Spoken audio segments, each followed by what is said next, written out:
Well, hello there, boys and girls, friends and neighbors. Big Rig Jonny here with you. Another edition of Big Rig Rants on a Tuesday morning out here in Salt Lake City. Just got done delivering to the Nabisco plant. Got some goodies. The dude out there, Austin, that usually takes care of me, hooked me up with some goodies. He's a good dude. I appreciate that. But yeah, so I was sitting here thinking about what I wanted to rant about this morning, and being in Salt Lake City, which Salt Lake City, not as much as the rest of the state, but Utah is it's a Mormon stronghold. It's a pretty devout Mormon state. They're big on having lots of children, family values, small towns, things like that. All the things that I really appreciate, really enjoy, which is why I like Salt Lake, or Utah rather. Probably going to end up settling down here maybe the next year or so, putting down some roots somewhere in Utah. But anyway, while I was thinking about it, I thought, well, you know, while I'm thinking about religion, and I'm not a really religious person. I mean, I believe in God, and I've been seeking, you know, more religion or more of a relationship with God in the last couple of years. You know, mainly because things are so bad, and I feel bad that that's kind of what brought me to it. But things are so bad, so fucked up, and it just seems like, I don't know, it's either end times or the beginning of something new in our country, in our world.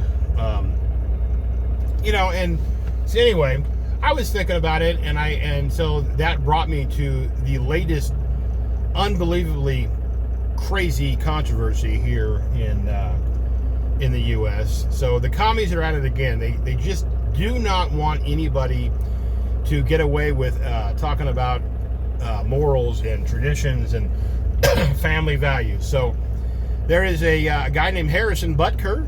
He is the kicker for the champion Kansas City Chiefs, and I hate to say that because I am a lifelong Raiders fan. Hate those fucking Chiefs, but it is what it is. He's a 3-time Super Bowl winner. He's one of the best kickers in the NFL. He's also a family man, well-groomed man, well-spoken man, very well-spoken, intelligent, well-read, but he's also a devout Catholic. So this time of year is when all the you know, high schools are getting out, colleges are graduating. So most of these colleges, every college has a commencement speaker. Okay, commencement is, you know, you're commencing from college into the real world. It's graduation, and they have somebody that comes and dresses up in their ceremonial robes and speaks to the graduating class. Well, this year at this small Catholic school, Catholic college in Missouri, they had Harrison Butker. Okay, you know, big time football player. Kansas City is in Missouri, so they had him come speak, and he spent 20 minutes talking about traditional values and the necessity of faith in God. And he said really, really controversial things like, hey, most of the women here that are graduating today, even though a lot of you will go on to great careers and running businesses and being, you know, being captains of industry and all that, I bet you a lot of you are probably most excited, and here comes the bombshell, you're most excited about the family and children that you will have and raise in the coming years. Holy shit, really? You can't say that. You can't say that women are excited to be mothers and wives. What's wrong with you? It's 2024. That's not cool. That's not in anymore. That's not chic. Women don't like being mothers and wives. That's all they are?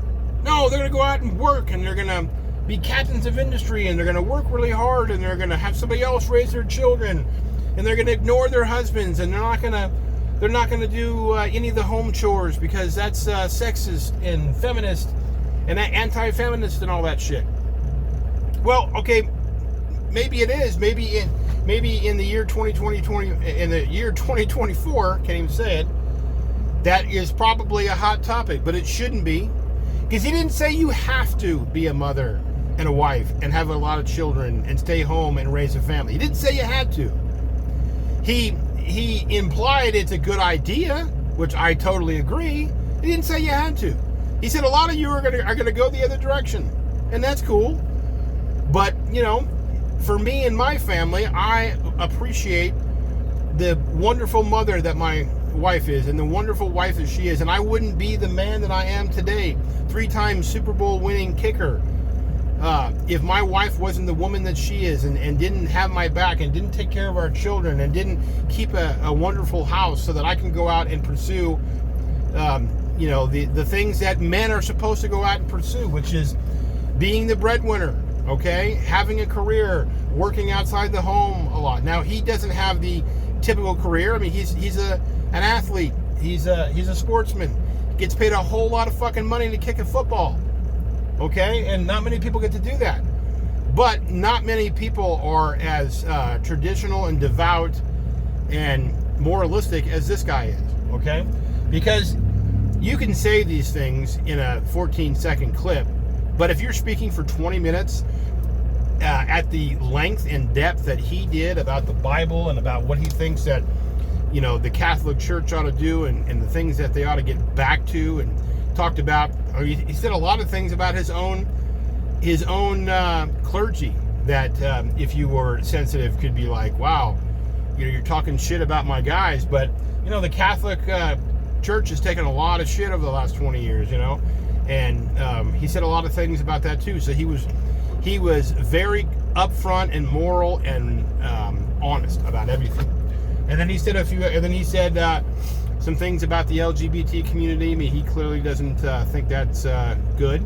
I mean, if you're a devout Christian, especially a Catholic, because they are very hardcore, you don't believe in that. You believe that that being LGBT is a sin. Okay, well, that's his belief, and whether or not you believe it or not, problem is people can't handle other people not agreeing wholeheartedly with what they're doing and how they're living their life. Well, sorry to tell you, man, that the world is a hard fucking place. Whether you are trying to change it into a soft marshmallow type of world or not, it's a very hard place, okay? And you got to do what you got to do, and you got to do things that you don't want to do. You know, most of us don't want to go to work. Most of us don't want to go to work every day. They don't want to do all the things that they have to do. I don't want to be hundreds and hundreds and hundreds of miles away from my 3-year-old and my wife. I don't, okay? They're in Arizona, northern Arizona right now at a beautiful campground. I'm out here in Salt Lake City with all the homeless and drug addicts, okay?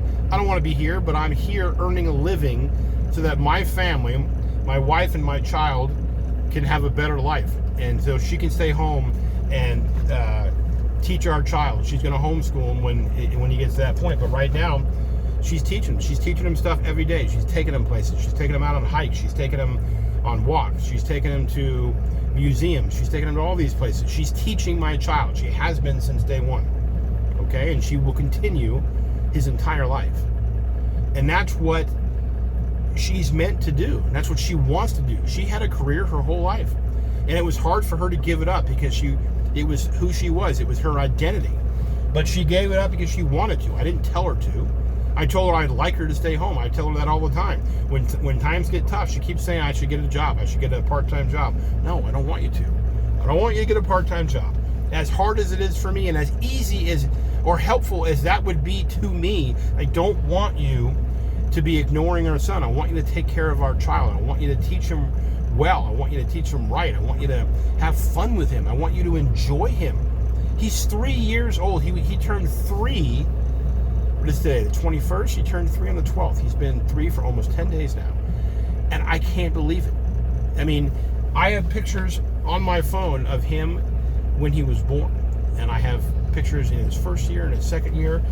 And it's just, I mean, they come up on my TV when it's in rest mode. And I can't believe how much different he is. He's changed so much. And it pains me to not be there and see that change every day. My wife gets to see it, and, you know, and he's wonderful and sweet, and he's the cutest little boy and smartest little boy ever, but he's also a little fucker. He's a pain in the ass. He does things that she doesn't like. He won't leave her alone. He won't give her a break. Won't give her a rest. So she's pretty stressed out most of the time. But that's the gig, man. Okay, and she understands that, and we're getting through it. But the point is, all Harrison Butker did is espouse traditional moralistic views based on what's right for him and his family and his faith. And people are freaking out. He's a racist. He's a sexist. I mean, all kinds of stuff. I mean, the thing that I heard the other day, which I would love to happen because this guy has been killing us for almost a decade, but Travis Kelce says, I will resign if Harrison Butker is on the team this year. Really? So Harrison Butker he's got a funny last name, has to lose his job and his livelihood and lose his career, which is a great career, maybe a Hall of Fame career, because some people didn't like what he said. And Travis Kelce, who acts like he's this big man, he's strong, he's great, he's got all these talents and all that kind of stuff, says, if you don't fire this guy, I'm quitting because I'm better and I'm more important than Harrison Butker. That's probably true. You can get another kicker, but still, I mean, this is what I'm talking about. You got all this cancel culture. You got nobody would ever think to say that 10 years ago. Well, I'm going to quit and I'm going to fuck up your whole team and your whole situation if this guy doesn't get canned because he said some shit I didn't want him to say in a venue that I wasn't at, and he said things to people that want to hear what he has to say. Okay, even if they didn't want to hear his point of view, it's his fucking point of view. It's a free country. Okay, they keep talking about hate speech. Oh, it's hate speech. That's hate speech. That's hate speech. There's a difference. Hate speech is when, I don't even think it's real, but hate speech is when somebody espouses or shouts out a bunch of hateful things about somebody or a group of people. Okay, hate speech. No, there's a difference between hate speech and speech that you hate. Okay, think about it. Hate speech, speech that you hate. There are no hate speech, really. There's no hate speech out there. It's just speech that the left and all these commies and leftists and progressives that want to take down our country, stuff that they hate because they know that speech is very powerful. It's why I do my rants. I mean, I don't know if anybody's listening. I feel like I got a handful of people listening, and okay, cool. You know, I appreciate them listening. I wish that I had hundreds of thousands of people listening. I'm putting it on YouTube, hoping to get more people that are listening because, you know, I'm a person. I'm selfish. I want a little bit of, I want a little bit of fame for my views here. I mean, I'm not going to lie. I wouldn't be doing it if I didn't want anybody else to listen to it. But I'm saying what I feel, whether you like it or not. Whether you agree with me or not. I don't care if you agree with me. That's fine. In the comments, tell me I'm a fucking idiot. You know, call me names. That's fine. You can do what you want. I won't like it, but I'm not going to tell you can't. And I'm sure I'm not going to call your fucking boss and tell him, hey, you know what? He needs to be fired because he called me an asshole or a fat fuck on the internet. I'm not going to do it. Because it's just not right. It is not my, what's the word I'm looking for? It's not my prerogative, okay? I don't have the right to wreck somebody else's life and livelihood because they said some shit I don't like. Okay, I mean, if they were standing in my face, I might punch them out, you know, and, they'd probably be better off for it. We'd all be better off if we got punched for the stupid shit we say. Myself included. My wife always says, you always talk about how, you want people to be able to punch each other without getting in trouble with the cops or whatever. What about you? You say a lot of shit. You'd be getting punched a lot. Yeah, you're right. Maybe I defend myself. Maybe I would end up, with some loose teeth or a big old black eye, or maybe I'd kick the shit out of the guy who was trying to kick the shit out of me. I don't know. But the point is, I'm not going to change how I feel. But it might keep me from saying stupid shit at times when I'm really upset and I should stop and think about what the fuck I'm going to say. But it didn't happen on the internet. Keyboard warriors, you can say whatever you want. You can type whatever you want. You can make a video and say whatever you want and say a bunch of vile, mean shit that is not true. just because you have an agenda, you're trying to push a narrative. I call it the punch card. If I ever made it to high office, if I ever made it somewhere where I could make the rules, I would institute the punch card. What's the punch card, Big John? Is it that one that, you know, when I buy 9 meals, I get the 10th meal free? Okay, or if I go to the gym 9 times, get the 10th workout free? It's a punch card you keep in your wallet. Somebody says something fucking stupid, you punch them in the face, and it's get out of jail free card. Cop shows up.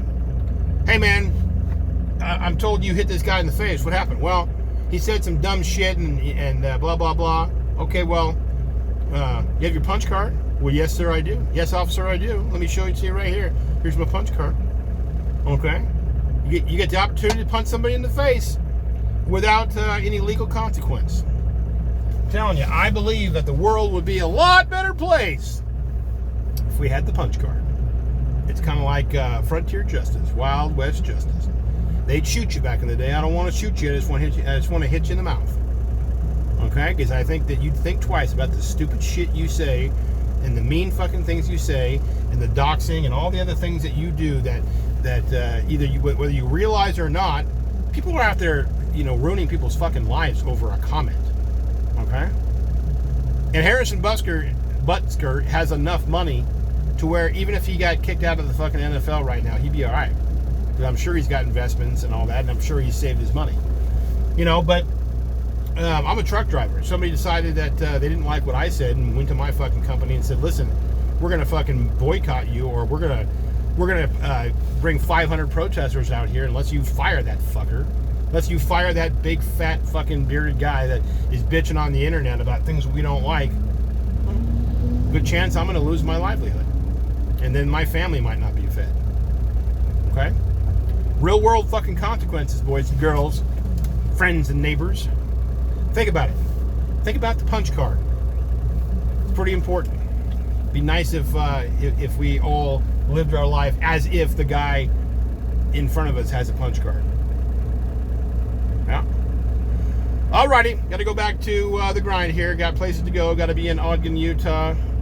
Then in Stockton, California, a couple days after that. So until next time, Big Rig Rants here, Big Rig Jonny. Boys and girls, friends and neighbors, keep your wheels down, your eyes up. See ya.